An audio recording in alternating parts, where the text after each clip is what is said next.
ABC Listen. Podcasts, radio, news, music and more. Hi, I'm Brett Worthington and I'm filling in for PK on the Politics Now podcast. And I'll be joined by the ABC's best political minds to bring you the latest news and to break down what it actually means for you. People like... Me, Jacob Grieber. Me, Raph Epstein. Me, Claudia Long. Me, David Spears. And me, Melissa Clarke, in the chair for Fran Kelly for The Party Room every Thursday. So join me on Politics Now. You can hear it on the ABC Listen app.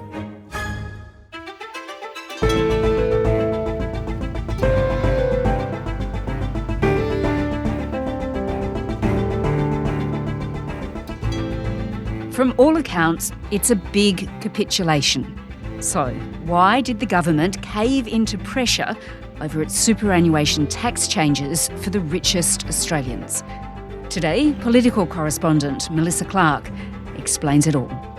I'm Sam Hawley on Gadigal land in Sydney. This is ABC News Daily.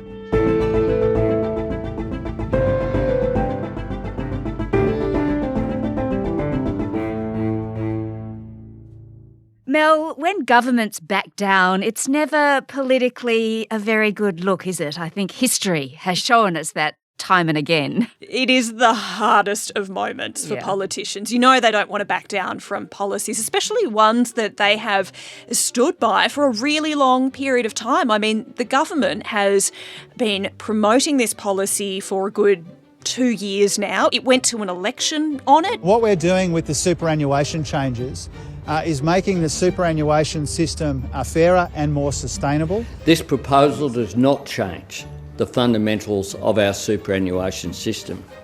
99.5% of people with superannuation are unaffected by this reform. Nobody's come forward with a better way to do it, and so we're proposing to go with what the Treasury has recommended to us.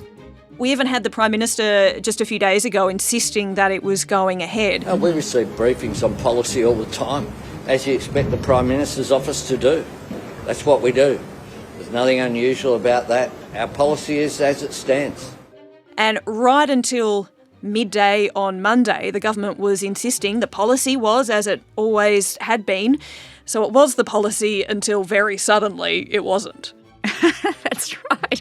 And then the Treasurer Jim Chalmers, when he was sort of announcing this change, he was doing everything he could to make it seem like less of a backdown than it actually was. Treasurer, this is quite the retreat. Do you concede you've got it wrong? You know, as Treasurer and as a government, we always try and take feedback seriously. You know, we always try and find the best way through. We always try and work through issues in a considered and a methodical way. And that's what's happened here. He was trying to say, look, this is the same objective. We've just found another way to satisfy the same objective. These are sensible changes which take more than 2 years of feedback into account.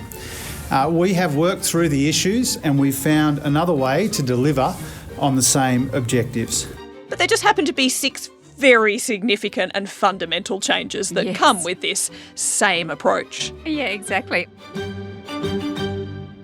All right, so before we move on to why the government has actually done this, I think it'd be good, Mel, for you to remind us what the original idea actually was. So let's start with what the plan was. Labor wanted to look at people who had more than $3 million in their superannuation accounts and wanted to reduce the amount of tax concession they got. So at the moment, if you have super in your account, you pay less on the earnings of that than you would pay tax on the income that you earn to encourage you to save for your super. So normally the earnings in your super account are taxed at 15%. What the government wanted to do was change that so that where your earnings are over $3 million, you would pay 30% tax. So the key points of contention here were that, one, there was no indexation of it. And so the argument against this idea was that, sure, $3 million in your superannuation account, that's not many people right now, but give it another 20 years or so with inflation lifting everyone's incomes, that could end up enveloping a lot of people. And the other big concern about it was that it was going to be applied to both realised and unrealised gains. So what normally happens is you pay tax on something when you realise the gain. So when you sell the share that you hold or you sell the property you hold and then you get the profit of that and you pay the tax at that point. What this was going to do would be, well, if you have the increase in value, you don't have to have sold it to have to pay the tax. If you've increased it in value, you have to pay tax on that too. And that was highly controversial. As you said, though, it didn't apply to many Australians, right? There's not many people that have balances over $3 million. It's something like 99.5% of Australians don't have that. Exactly. It's about 80,000 people, the figures from the government were, that this would affect.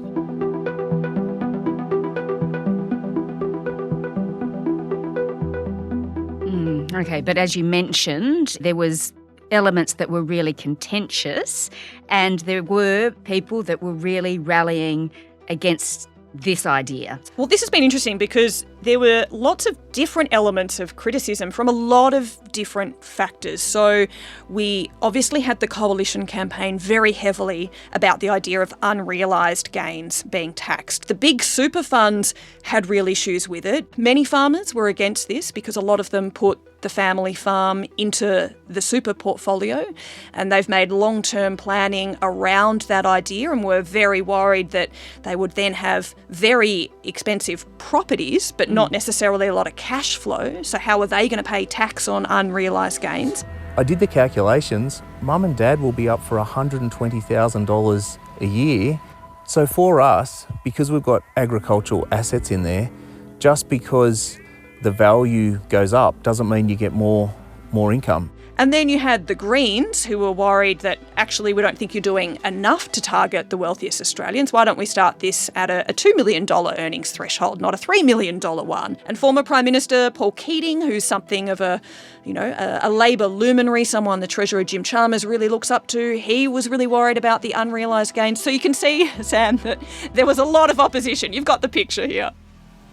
So I've got this straight, though, in my mind, Mel. The unrealised gains, which were a big sticking point here, they're gains on a property or a farm or on shares that you've got sitting in a portfolio, but they're paper gains, right? Because you don't actually realise that gain or that wealth until you've sold the shares or you've sold the farm or you've sold the property.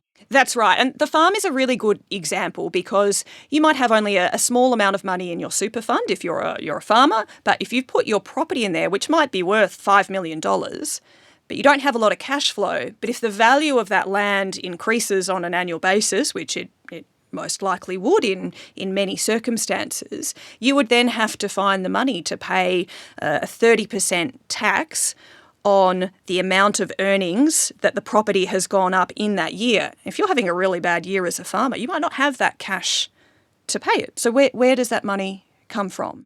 All right, so this week the government came to the realisation, I suppose, Mel, that it was not going to get this through the Senate where it does not have a majority. This is really interesting because it's not entirely clear whether there was a pathway through the Senate or not. The government hasn't tested this on the floor of the Parliament, but it didn't want to take that risk. The government has been very worried that even if it could convince the Greens to support it, there was too much of a backlash that the Coalition would have too strong an argument to keep campaigning against it. And if that was the case, having the endorsement of the Greens would not help them try and push back from the Coalition's argument.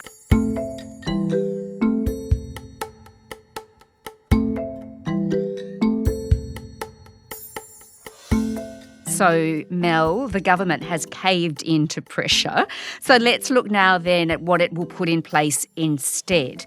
It's made two really major concessions. So tell me about those. So it has backed down on the idea of taxing unrealised gains. As well as that, though, it's added in another element, and that's to add in another step.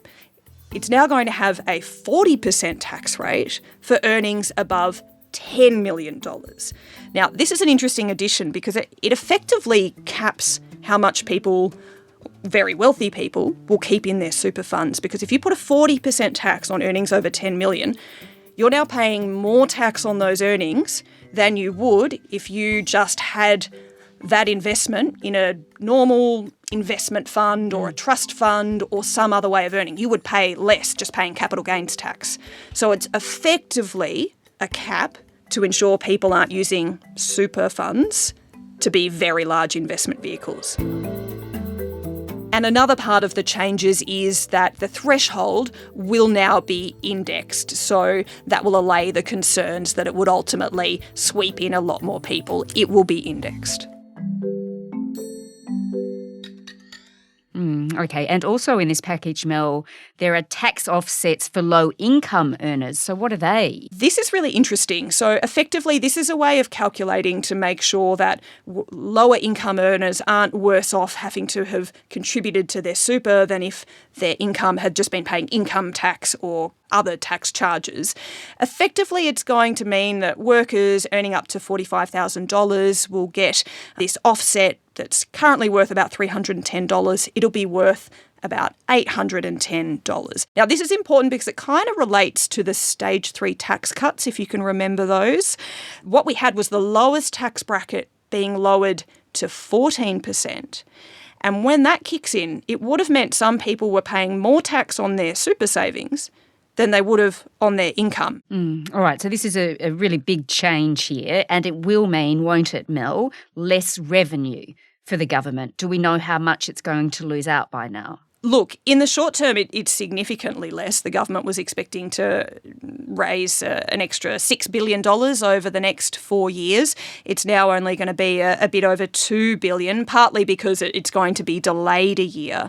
But if we look at roughly what it was meant to do on a year-by-year basis, once it's all up and running and it's been implemented, you're going from having had about $2.5 billion a year to about $2 billion in revenue. But the thing is, the whole point of this package was to start to try and make the budget more sustainable by pulling back a little on these very generous tax concessions. And what little effort they've made, they've had to make it even littler. Yeah, exactly. So the question now, Mel, is will it actually pass the Senate if they put it up? This is an open question. I mean, I think it's likely that it will. I mean, if you look at what we've heard from the Shadow Treasurer Ted O'Brien, he's welcomed the government's changes and he says, look, everyday Australians are the ones who would have suffered under the original proposal. Jim Chalmers has been chewed up and his super tax has been chucked out.